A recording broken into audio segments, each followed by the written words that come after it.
হাদি ভাইকে যারা হত্যা করেছে, নির্বাচন যারা বানচাল করতে চাইছে, দেশের পরিবেশকে যারা অস্থিতিশীল করতে চাইছে, সীমান্ত যারা আমাদের ভাইদেরকে বোনদেরকে মেরে ঝুলিয়ে রাখে, তাদের আশ্রয় এবং প্রশ্রয়দাতা পৃষ্ঠপোষকতা দিচ্ছে ভারত।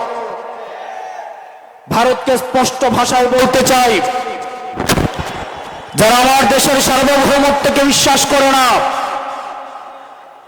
যারা আমার দেশের সম্ভাবনাকে বিশ্বাস করে না, যারা ভোটাধিকারকে বিশ্বাস করে না, মানবাধিকারকে বিশ্বাস করে না, যারা এই দেশের সন্তানদেরকে বিশ্বাস করে না, আপনারা যেহেতু তাদেরকে আশ্রয় প্রশ্রয় দিচ্ছেন, কথা স্পষ্ট করে বলে দিতে চাই, ভারতের যারা সেপারেটিস্ট আছে বাংলাদেশে আমরা তাদেরকে আশ্রয় প্রশ্রয় দিয়ে যে সেভেন সিস্টার রয়েছে সেটাকে বাংলাদেশ থেকে, ভারত থেকে আলাদা করে দিব। এই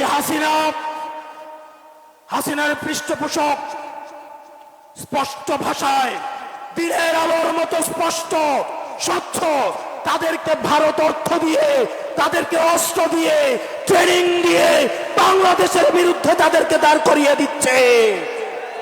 আমাদের ভারতের বিরুদ্ধে একটি পার্শ্ববর্তী দেশ বলার কোনো সুযোগ নাই। আপনার জবানে স্পষ্ট করতে হবে, এই বাংলাদেশকে ভারত একটা ফিলিস্তিন বানাইতে চায়।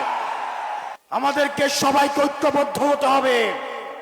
ক্ষমতার জন্য, গদির জন্য, মন্ত্রণালয়ের জন্য যারা দিল্লিকে কিবলা দিচ্ছে, এই বাংলাদেশের স্বাধীনতা তারা তৃতীয়বারের মতো বিক্রি করে দেওয়ার প্রস্তুতি নিচ্ছে। প্রিয় মুক্তিকামী জনতা,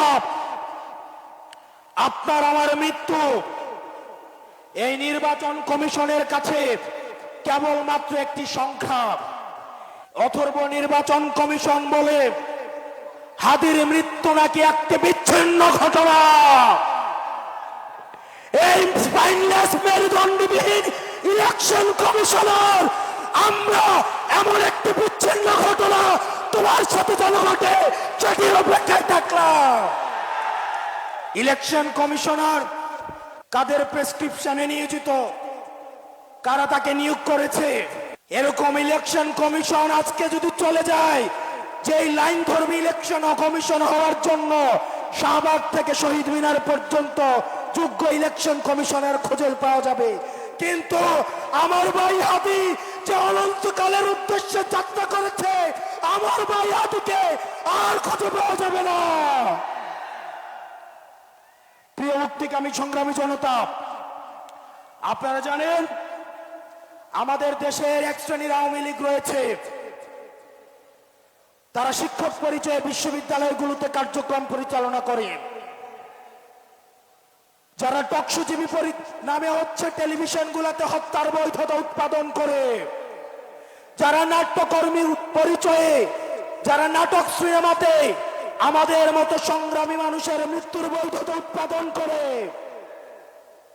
এই বিশ্ববিদ্যালয়ে নীল দলের যে ৫টা শিক্ষকরা রয়েছে তাদেরকে ধরে ধরে এই বিশ্ববিদ্যালয় থেকে বের করে দিতে হবে।